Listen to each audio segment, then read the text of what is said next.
Hello there, my name is Mooseman, and today I will be informing you of whether you should play, wait, or avoid the visual novel puzzle game N.E.R.O. As always, we will be looking at gameplay, aesthetics, future potential, and value before making our final verdict on the released version of N.E.R.O. N.E.R.O, also known as Nothing Ever Remains Obscure, is a first-person visual novel puzzle game in which you explore the narrative of a family in an abstract visual form. N.E.R.O's gameplay is primarily about walking through the narrative, but there are puzzles that require you to use one of your two abilities to solve. You have the ability to shoot an orb that can change color of the pedestals and other lights around the map.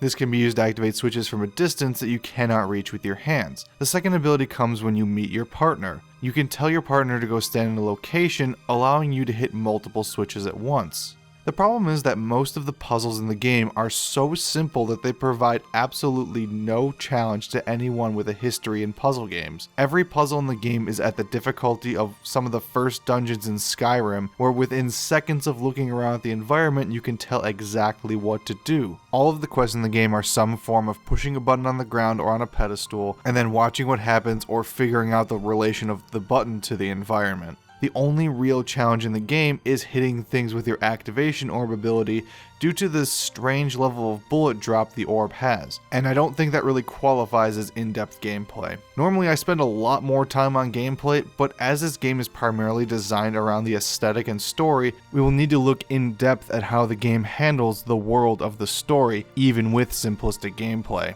The aesthetic of N.E.R.O is mired in the most egregious overuse of lens flare I have ever seen. It is sometimes nearly impossible to see where you are going, even in dark areas, since the game has tons of tiny little glowing particles on pretty much everything, creating a nauseating streaking effect when looking around. There are no video settings outside of gamma and resolution, and while reducing the gamma can reduce the lens effect slightly, you then lose the ability to see where you are going because it's too dark. If you've been watching this video so far, you can probably already tell how bad it is, but no matter where you go, it ranges from mildly annoying to virtually blinding throughout the entire game. The game also suffers from a variety of other graphical issues, including constant pop-in of objects and textures as you get closer to them, no anti-aliasing, and your partner blatantly phasing through objects, just to name a few. This is another huge hit for the aesthetic because in a game that relies on keeping you in the story, seeing these glitches happen immediately breaks the immersion, and having it happen frequently keeps you out of the immersion.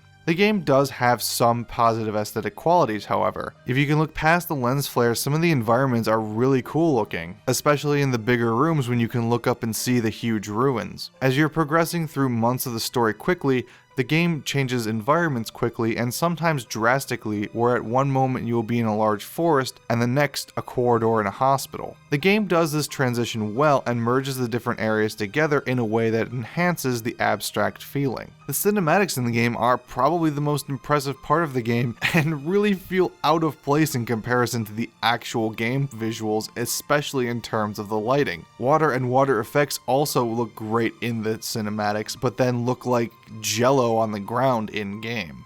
So let's talk about the story. While I don't want to spoil anything for those of you who do want to go through the game goes through the life of a family dealing with a traumatic event. Each member experiences depression in different ways, and this is where the emotional strength of the story shows through. As someone who has dealt with similar scenarios, the story did resonate with me quite a bit. That being said, the story is predictable and not extremely engaging, not nearly enough to carry the entire weight of the game. Had the gameplay been a little more of a central focus and the puzzles been a bit more interesting, I could have excused the lackluster writing, but in the case of N.E.R.O, both the gameplay and the writing are mediocre at best. In terms of future potential, the game needs more graphical options. While I've made it clear that I don't like the lens flare, I would be okay with it had there been at least an option to turn it off. The game also needs some anti-aliasing, as the last time I saw edges so jagged, I was playing a Wii U game. As a PC gamer with considerable hardware, at least give me the option to use advanced graphical settings even at the expense of some frame rate. Gameplay wise, the game needs more challenging puzzles. Had the puzzles been at least somewhat challenging, I probably would have been much more satisfied with the gameplay as a whole and had more time to contemplate the story while doing the puzzles instead of just finishing all the tasks in the room faster than I entered the room. The game is priced at